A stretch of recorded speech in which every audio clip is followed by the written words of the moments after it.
not intended, honestly. Just what I'm talking about.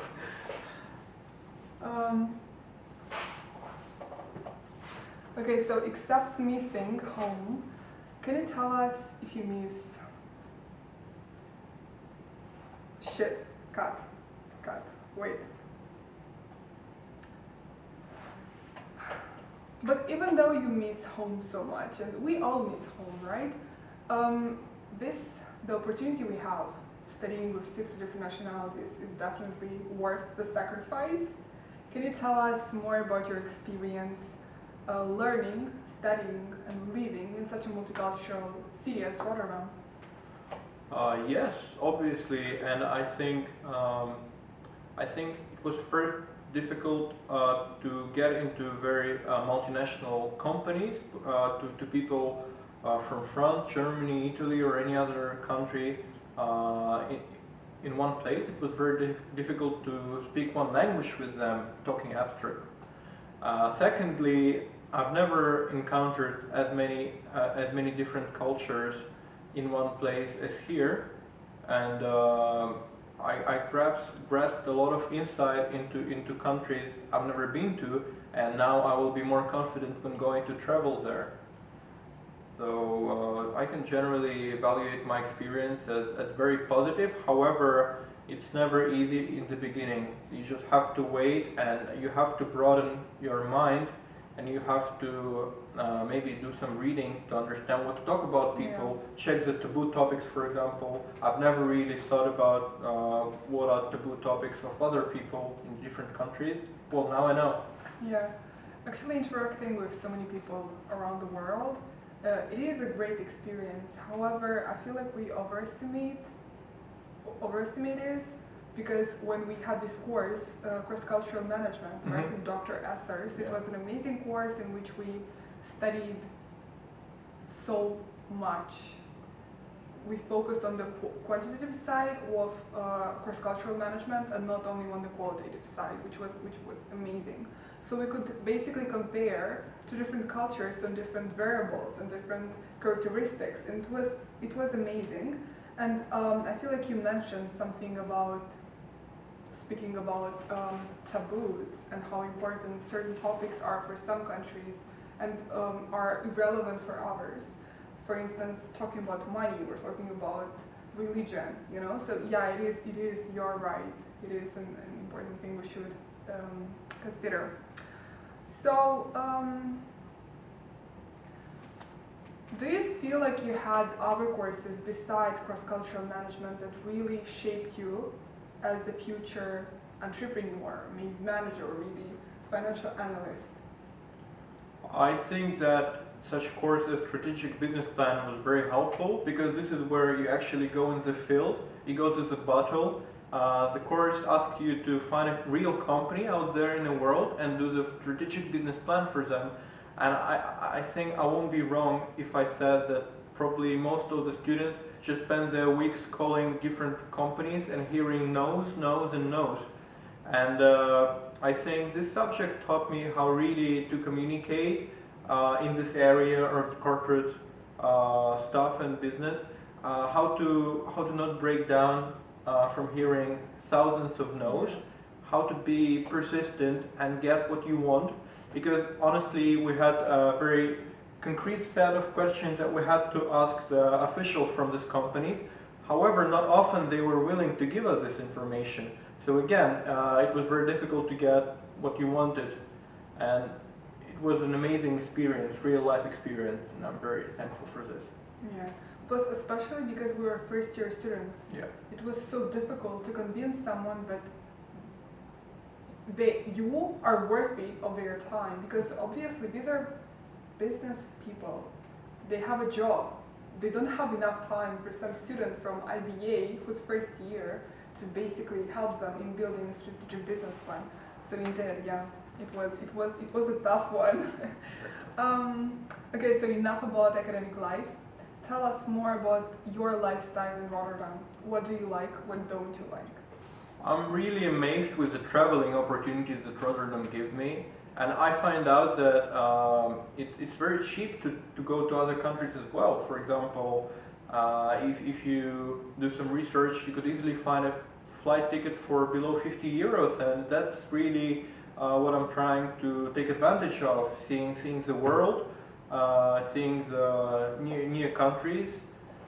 On the other hand, well, I wouldn't be myself if I didn't say that the climate here is not conducive to a healthy life, and I'm very often being sick here, and this is the problem of living alone again, because there is no one to help me out if I'm very sick, no one to get the pills for me, and the medicine system is also not very efficient for foreigners like I am. Tell us more about the healthcare system. Well, I don't possess enough information to really say if it's bad or good, but I faced very big difficulties whenever I had something more serious than a cough or a running nose. I think they don't prescribe antibiotics in Netherlands unless there is something really severe. However, from a country where I come from, in Estonia, you actually get antibiotics for almost every second disease there is.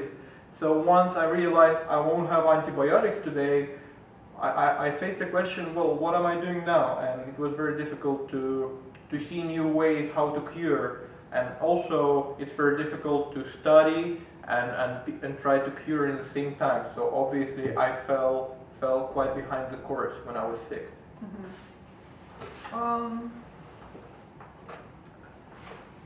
I think I know this answer. I think I know what you're going to say. But do you see yourself settling down in the Netherlands? One day, not now, one day.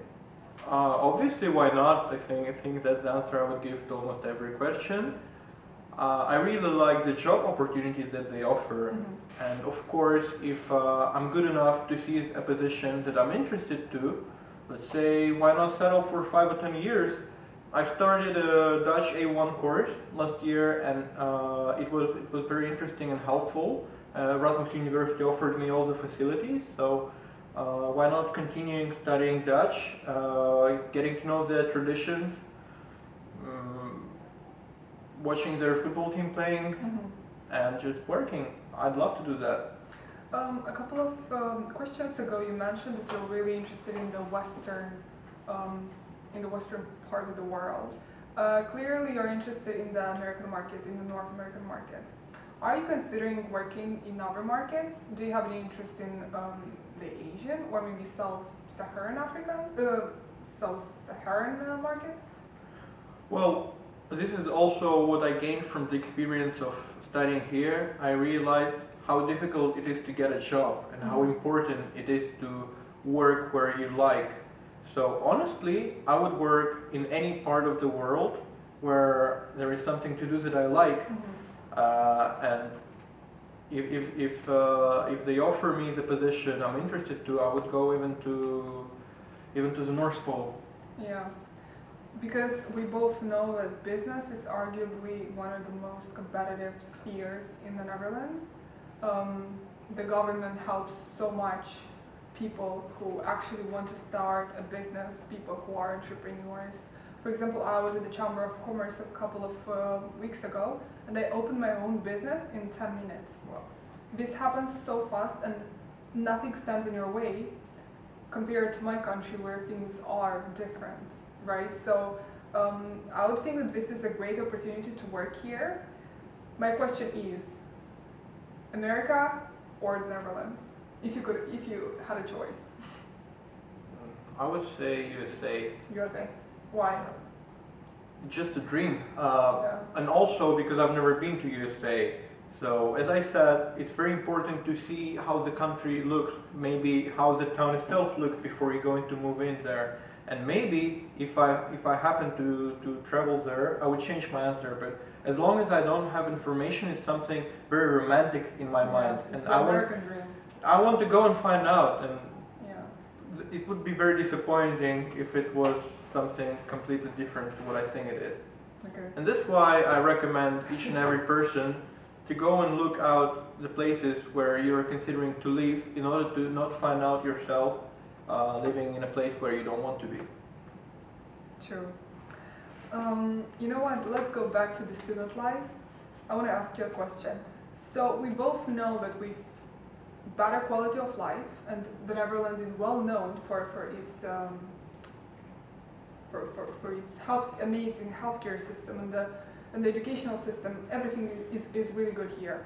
But with a better quality of life, higher prices come along. Can you tell us, if it's not insensitive of me to ask, how expensive is to live here?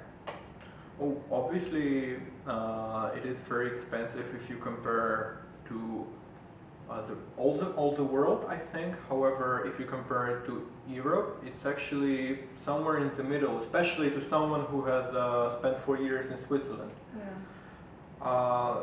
I don't think I have any right to give my own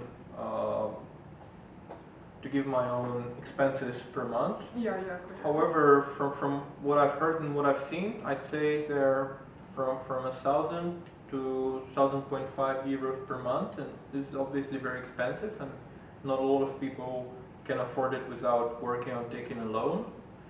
However, I think that Netherlands offers you a very good job opportunities, so you can survive. Do you think you have a knowledge to start maybe your own business right now, or maybe are you ready to step into a job, to a serious job right now after your bachelor's? I definitely think that I am not ready. However, I want to think that I am ready, and obviously, ideally, I would love to study as much as I can before stepping into serious job. But as you said, living here is quite expensive, and at some point, you just cannot afford going and study another 2-3 years, and you need to start working. And I'm trying to get prepared from this outside university life and to get all the information needed to start a job maybe tomorrow if I have to. You never know how it ends up. Yeah. Are you considering getting a master's degree of some sort, or? No? Yes. I'd love to complete a master's degree. However, a master's degree is worth much more than, in terms of cost, is worth much more than the bachelor. So again, you need to be able to afford 2 years of only studying and completing a master's, because it's also very challenging to do this. However, when I go out and look for the job criteria, almost every second firm I'm interested in asks for a master's degree. So obviously, if you're playing big, if you're aiming at the top positions, you need to have a master's diploma, just as your CV or something. You just mentioned that it's more expensive indeed to get a master's degree. So obviously you're looking to continue your education abroad, because here in the Netherlands, you know for sure, we have the same tuition fee for bachelor's and for master's degree when it comes to European students. So this is a great advantage, and maybe you change your mind and you stay in the Netherlands and you don't go abroad, and then you can get a master's degree in 1 year. That is a perfect point why to study in Netherlands. Yeah, because it's cheap, it's fast, relatively cheap, clearly. Yeah. Actually, the price ratio, getting back to the reasons why I chose Netherlands, the price ratio in terms of the cost of studying and the quality, the subjective quality of the education was the best in Europe, I think, in my opinion. True. Obviously, studying abroad can be very costly. This is why I want to introduce you the concept. Wait, no. I'm gonna cut here. How do I? Oh, okay.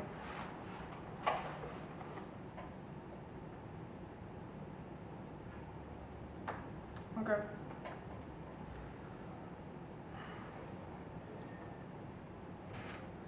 So, yeah, you are completely right, yeah. Obviously, studying abroad can be very costly. This is why I want to introduce you the concept of Burse GCRS. Global Confederation of Romanian Students is a non-governmental student organization. It's shit. Don't laugh. Sorry. Okay, laugh so you would stop I'm and done. then you can move I'm done. on. Okay. So obviously studying abroad can be indeed really costly, and this is why I want to introduce you the concept of Bursăgecerese. Global Confederation of Romanian Students is a non-governmental organization with its headquarters in Sweden. It was founded by Romanian students that went to study abroad a while ago, and now they are here to help us as well. So the organization helps us qualify for the requirements Western European countries have in order for us to benefit from the student financing provided by these countries. So this is not an amount of money one receives because of their academic accomplishments or because they will go abroad to study in a top university. It is not a scholarship or a grant. Actually, it's a right. All students in Sweden, for instance, receive it since 1919. These money are offered by the country you are studying in and not by the university you are studying at. So the requirements to qualify for this right are quite straightforward. First of all, you have to be a student in a Western European country. Second of all, you have to be a EU student. And third of all, you have to collaborate with an NGO from abroad. This is exactly my job in IAS, so basically I'm bringing awareness about opportunities Romanian students can benefit from. And in case you or your audience is interested in finding more about this topic, they can watch the next talk show with Dragos and Adriana. Moreover, you can benefit from this right in other countries as well, like the Netherlands, UK, Denmark. But for the complete list, please access our official site where you can find even more information about this. And by the way, because we're a student confederation, all our colleagues are organized in embassies, like we call them. So if anyone wants to study in Stockholm, Paris, London, it doesn't matter, you'll have people helping you the moment you move to another place, to another country. So you'll always have somebody who you can contact in case you are in need. And maybe next year you can help someone else. I'd like to thank you, Yaa, for this entertaining discussion we had. Thank you for being with us, and we're waiting to hear more from you about your academic accomplishments and maybe one day about your job success and success in the business world. I'm letting you all enjoy all the other StudenTV shows. Thank you for your attention, and I wish you an amazing week. Thank you, Yaa. Thank you so much. Bye. Bye-bye. Stop this. Wow, I liked it. You did? I did. You know, because I don't know, maybe I'm wrong, but I have a sense